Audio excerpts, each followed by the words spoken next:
We first met Jacoby back in December. At the time, she was pregnant and living in the St. Matthew's House Women and Children's Shelter in Fort Myers. I always felt like no one wants to help me. How can I be a mom if I can't keep a stable roof or I can't keep a job? Before arriving at the shelter, she and her several young children had been surviving by living in her car. I had to pray every night to make sure we were okay. We woke up to see the next day. But a lot has changed since we were introduced to her. I stayed in for 6 weeks, and within those 6 weeks, I prayed, I stayed consistent, I kept my faith. She has since given birth to a healthy baby boy, and she credits St. Matthew's House for helping her get back on her feet. Basically, they pushed me to, be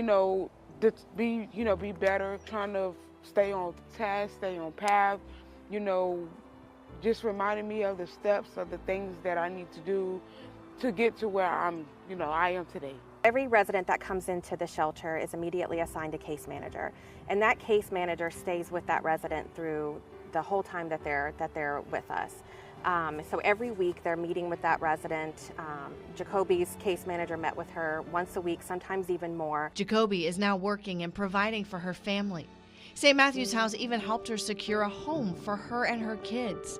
And the shelter provided more than just a roof over her head during her time of need. I was surprised because I didn't know I was loved this much. They gave me a chance.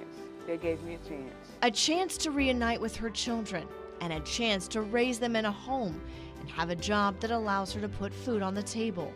But shelter director Rachel McKinnon says it takes a village surrounding these women to help create these success stories. I'm just really grateful. I'm just very thankful to be able to, like we said, to provide a reunification process for Jacoby and her children.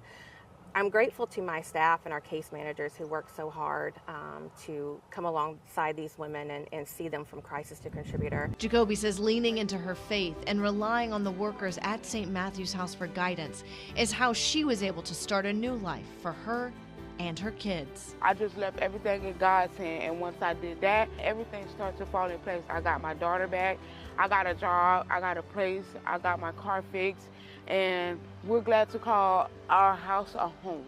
In Lee County for Gulf Coast News, I'm Lisa Spooner.